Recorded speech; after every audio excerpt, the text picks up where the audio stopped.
தமிழக அரசியல் களத்துல இப்போ ஒரு மூணு விஷயம் ரொம்ப எல்லாராலையும் ஃபேமஸா பேசப்படுது. ஃபர்ஸ்ட் திங் என்னன்னா, பிஜேபி தரப்புல இருக்கிற மோடி அவர்கள் என்ன பண்றாரு, ஒரு போட்டோ ஷூட் ஒண்ணு பண்ணியிருக்கிறாரு.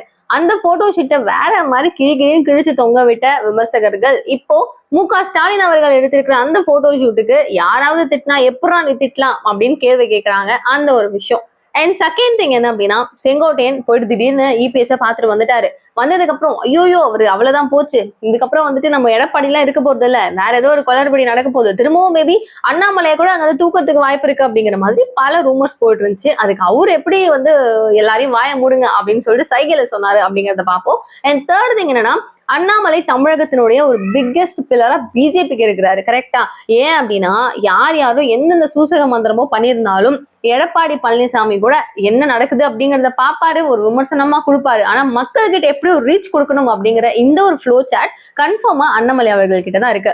டிஎம்கே இப்படி பண்ணிருக்கு அப்படி பண்ணிருக்குன்னு வாய் சவடாலா பேசாம ஒரு டேட்டாவோட ஒரு புள்ளி விவரம் அந்த அளவு தெளிவா இவங்க இங்க நடந்திருக்கு, அந்த தேதியில் நடந்திருக்கு, இத்தனை மணிக்கு நடந்திருக்கு, இவ்வளவு பெர்சன்டேஜ் நடந்திருக்கு அப்படின்னு சொல்லிட்டு மிக துல்லியமா கொடுக்கறதுனால மக்கள் மத்தியில இன்னும் கொஞ்சம் அதிகமான ஒரு ரீச் இவர் வாங்கியிருக்கிறாரு.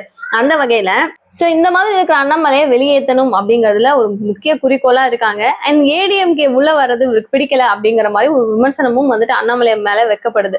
சோ இது எல்லாத்துக்குமே அண்ணாமலை கூறிய பதில் என்ன அப்படிங்கிறது தான் இந்த டோட்டல் வீடியோவும். சோ வீடியோக்குள்ள போலாம்.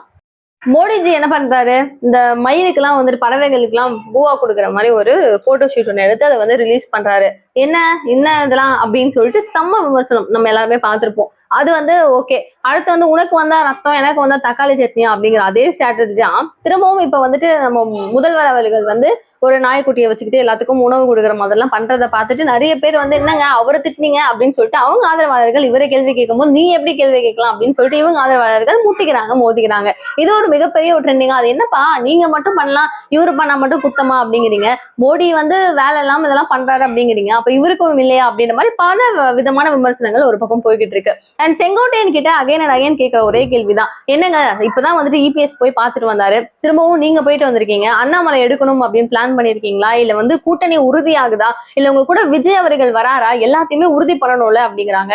டிஎம்கேவை திராவிட முன்னேற்ற கழகத்தை எப்படியாவது ஒழிக்கணும் அப்படிங்கிறது தான் எங்களுடைய மிகப்பெரிய கொள்கை அப்படின்னு சொல்லிட்டு இருக்கீங்க. அந்த விதத்துல நீங்க ஏன் எந்த ஸ்டெப்பையும் எங்ககிட்ட சொல்ல மாட்டேங்கிறீங்க அப்படின்னு ஊடகங்கள் கேக்குது. அந்த நேரத்துல அவர் அமைதியா இருப்போம், எதுவா இருந்தாலும் நல்லது நடக்கும், அப்ப பாத்துக்கலாம் அப்படின்ற மாதிரி எல்லாருடைய வாயுமே அடிச்சுட்டு கம்முன்னு போயிடுறாரு. இந்த மாதிரி அகைன் நம்ம பேசிக்கிட்டு தான் இருக்கோம் எல்லாருமே. அந்த அளவுக்கு ஒரு ஷாக்கிங்கான ஒரு ஸ்டேட்மெண்ட் தான் திரும்பவும் நியூஸ் சேனல் ஆகட்டும், பெரிய பெரிய முக்கிய பிரமுகர்கள் பண்ணிக்கிட்டே இருக்காங்க. வந்தாரு, ஒரு எஃபெக்ட கொடுத்தாரு, அப்படி இருங்க அப்படின்ற மாதிரி விஜய் ஜல்லன் கிளம்பிட்டாரு. ஏன்னா அவர் சண்டையே எங்க 2 பேருக்கும் தான் அப்படின்னு சொல்லிட்டு டிஎம்கேவையும் டிவிகேவையும் சொல்லிட்டு போயிட்டாரு. நடுவுல மாட்டிட்டு இருக்கிறது யாரு, ஏடிஎம்கே. அவங்க நிரூபிக்கணும் அப்படின்னு ஒரு கட்டாயத்துல இருக்கும் போது சடனா டிஎம்கேவே இவருக்கு ஒரு பக்கம் கொடி சாய்க்கவும் பண்றாங்க. யாரு, அமைச்சர் முத்துசாமி இருக்கிறாரு பாத்தீங்களா, அவர் என்ன பண்றாரு, எங்களுக்கு எங்களுடைய கொள்கை ரொம்ப முக்கியம், நாங்க அப்போல இருந்து அண்ணால இருந்து எல்லாருடைய கொள்கையும் காமராஜர்ல இருந்து அவங்க சொன்ன கொள்கையை நாங்க இப்போ வரைக்கும் ஃபாலோ பண்றோம், நாங்க இப்போ மும்மொழி வேண்டாம் அப்படிங்கிறோம்னா அது எங்களுடைய கொள்கை. கரெக்டா? சோ இந்த மாதிரி டீலிமிட்டேஷன் நடக்கக்கூடாது அப்படிங்கிறது எங்களுடைய கொள்கை.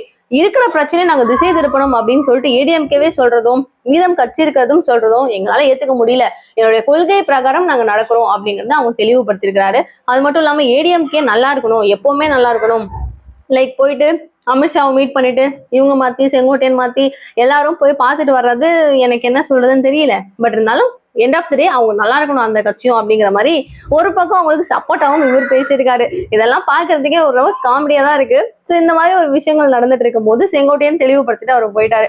அண்ணாமலை போவாரா போக மாட்டாரா, போகக்கூடாது, அவரு தான் நெக்ஸ்ட் சிஎம்மா இருக்கணும் அப்படின்னு எல்லாருக்குமே ஒரு ப்ரெஷர் இருக்கு இல்ல, எல்லாருடைய மைண்ட்லயும் போகுது. ஏன்னா அவர் அந்த அளவுக்கு ஒரு கால் பதிச்சிருக்காரு, மக்களுடைய ப்ராப்ளம்ஸ் என்னங்கிறது தெளிவா கேட்டு தெரிஞ்சுட்டு இருந்திருக்காரு, என்ன ப்ராப்ளம் அவங்களுக்கு எப்படி சொன்னா புரியும் அப்படிங்கறது ஒரு பயங்கரமான ஒரு டேட்டா பாயிண்டோட மக்கள் கிட்ட ரீச் ஆயிருக்காரு. ஸோ இந்த மாதிரி ஒரு சூப்பரான ஒரு தலைவர் இருக்கும் போது அவரை மிஸ் பண்ணணும் அப்படின்னு யார் நினைப்பாங்க? வாய்ப்பே கிடையாது. எல்லாருமே சிஎம் கேண்டிடேட்டா அவர் இருக்கணும் அப்படின்னு சொல்லி தானே எதிர்பார்த்துட்டு இருக்காங்க. நடக்குமா நடக்காதா அப்படின்ற கேள்விக்கு இப்போதைக்கு ரொம்ப கடினமான ஒரு விஷயம். ஏன்னா நான் ஒரு தொண்டனா இருந்தும் வேலையை பார்க்கறதுக்கு தயாரா இருக்கேன், நான் ஒரு பெரிய ஆளா ஒரு பெரிய அதிகாரத்துல இருக்கணும் அப்படிங்கிறது கிடையாது, கட்சியினுடைய வளர்ச்சி மட்டும்தான் எனக்கு ரொம்ப முக்கியம் அப்படிங்கறது ரொம்ப தெளிவுபட்டிருந்தாரு. மேலிடத்துல அதாவது அமித்ஷா என்ன சொல்றாரோ அதுதான் என்னுடைய பெரியவங்க என்ன சொல்றாங்களோ தலைவர்களுடைய விஷயம் படிதான் நான் நடப்பேன், அவங்க வந்து கிளியரா சொல்லிட்டாரு. எதுக்காகன்றது எல்லாருக்கும் தெரியும்ல. ஏடிஎம்கே வந்து கூட்டணி வச்சதுன்னா நான் தலைவர் பதவியில இருந்து விலகிடுவேன்னாரு. இப்போ விலகிதான் ஆகணுங்கிற மாதிரி ஒரு கட்டாயத்துலதான் இருக்கு. ஸோ என்ன நடக்குதுன்றதை பார்ப்போம். இந்த ஃபைனலி நம்ம நிறைய விஷயங்கள் பத்தி பேசிட்டு இருக்கோம். செங்கோட்டையனுடைய விஷயமாகட்டும், டிவிகே விஜய் ஆகட்டும், இவர் வந்து திரும்பவும் இணைவாரா இணைய மாட்டாரா, தலைவரா இருப்பாரா இருக்க மாட்டாரா, பல விதமான கேள்விகள் நம்ம பேசிக்கிட்டே இருந்தாலும் அதுல வந்து ஆனா ஒரே ஒரு விஷயம் தான், அவர் தலைவர் பதவியில இருந்து போறதுக்கெல்லாம் வாய்ப்பு இல்லை. பட் சிஎம் கேண்டிடேட்டா இருப்பாரா இருக்க மாட்டாரா அப்படிங்கிறதுக்கு என்னால பதில் சொல்லவே முடியாது. பிகாஸ் அது ரொம்ப கஷ்டமான ஒரு விஷயம். ஒரு நடைமுறை என்னங்கிறத நம்ம பார்த்து தெரிஞ்சுக்க வேண்டியதான். ஸோ இன்னும் என்ன மாதிரி அப்டேட்ஸ் வருதுங்கிறத பார்க்கலாம், பேசலாம், எல்லாத்துக்குமே தெரிஞ்சுக்கலாம். நீங்களும் அதெல்லாம் அப் டு டேட் தெரிஞ்சுக்கணும்னு நினைச்சீங்கன்னா சேனலை சப்ஸ்கிரைப் பண்ணிக்கோங்க. தேங்க்யூ ஸோ மச் ஃபார் வாட்சிங். பாய்.